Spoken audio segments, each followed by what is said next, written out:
Hi friends, welcome to fantasy sports Tamil. November 4ஆம் தேதி online கேமுக்குலாம் final hearing வந்துடும். அதுக்கப்புறம் நம்ம விளையாடலாம்னு சொல்லிட்டு எல்லாரும் எதிர்பார்த்தோம். ஆனால் இப்போ அந்த ஹியரிங்கை 26ஆம் தேதி வரைக்கும் எக்ஸ்டெண்ட் பண்ணியிருக்காங்க. இதில் ஒரே ஒரு குட் நியூஸ் என்னன்னா, ஃபேண்டசி ஆப்லாம் விருப்பப்பட்டாங்கன்னா அவங்களோட பெய்டு கண்டஸ்ட்டை திரும்பவும் ஸ்டார்ட் பண்ணலாம்னு சொல்லியிருக்காங்க. இந்த வீடியோ எடுக்கிறப்பவே நிறைய ஆப்ஸ்லாம் காசு வச்சு ப்ளே பண்ணுற எல்லா கான்டெஸ்ட்டையும் ஓப்பன் பண்ணிட்டாங்க. இப்படியே ஒரு ஹியரிங்காக போயிட்டு இருந்தா ட்ரீம் 11 வருமா வராதான்ட்டு ஒரு பெரிய கொஸ்டின் மார்க்காக இருக்கு. எனக்கு தெரிஞ்ச ஒரு சில இன்ஃபர்மேஷனை இந்த வீடியோவில் நான் ஷேர் பண்ணியிருக்கேன். ஸோ வீடியோ மட்டும் கொஞ்சம் ஃபுல்லா பாருங்க. கேமிங் சைடுல இருந்து ஆரியாமா சுந்தரம் இந்த லாயர் தான் இன்னைக்கு இந்த ஒரு கேஸ் எடுத்து வாதாட்டாங்க. இவங்க மெயினா கவர்மெண்ட் கிட்ட என்ன கேட்டிருந்தாங்கன்னா, ஆன்லைன் கேம் பேன் பண்ணது எந்த ஒரு விசாரணை இல்லாம ரொம்ப சீக்கிரமாவே நடந்து முடிஞ்சிட்டு கடைசி 2 மாசமா இதனால எங்களோட பிசினஸ் ரொம்பவே டவுன் ஆயிருக்குன்ட்டு இவங்க சைடுல இருந்து சொல்லியிருந்தாங்க. இதுல கவர்மெண்ட் சொன்ன விஷயம் தான் ரொம்ப ஆச்சரியமா இருந்துச்சு. கவர்மெண்ட் லாயர் ASGN வெங்கட்ராமன் என்ன சொல்லியிருக்காங்கன்னா, ஆன்லைன் கேம்லாம் நாங்க கம்ப்ளீட்டா ஒன்னு பேன் பண்ணல, அடுத்த 26ஆம் தேதி ஹியரிங் வர வரைக்கும் வேணா நடத்திக்குவோங்கன்னு சொல்லியிருக்காங்க. இந்த ரூலை கொண்டு வரப்போ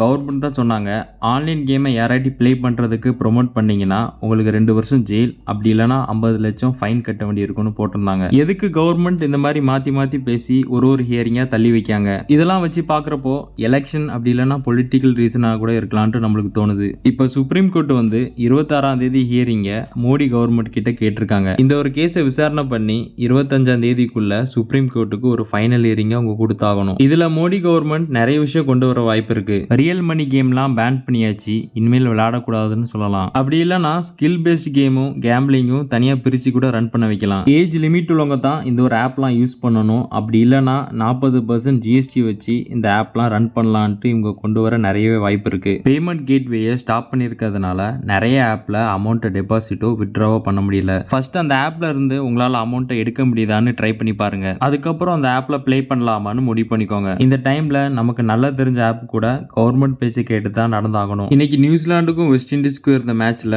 நான் அந்த ஆப்ல ஒரு சில கான்டெஸ்ட் ஜாயின் பண்ணியிருந்தேன். லாஸ்ட் மினிட்ல சர்வர் டவுன் ஆகி என்னால சரியா டீம் எடிட் பண்ணி போட முடியல. இதனால தான் சொல்றேன், எந்த ஒரு ஆப்லயும் அவசரப்பட்டு அமௌண்ட்டை டெபாசிட் பண்ணாதீங்க. இப்போ ட்ரீம் 11 மாதிரி மற்ற பெரிய கம்பெனிஸ்லாம் இந்த கான்டெஸ்ட்லாம் நடத்துனாங்கன்னா நம்ம கொஞ்சம் ட்ரஸ்டா ஃபீல் பண்ணலாம். 26ஆம் தேதிக்கு அப்புறம் திரும்பவும் பேன் பண்ண நிறைய சான்ஸ் இருக்கு. வெயிட் பண்றவங்க அடுத்த ஹியரிங்ல என்ன நடக்குன்னு பார்த்துட்டு அதுக்கப்புறம் ப்ளே பண்ண ஸ்டார்ட் பண்ணுங்க. ரியல் மணி கேம்லாம் கம்ப்ளீட்டாலாம் பேன் பண்ண மாட்டாங்க.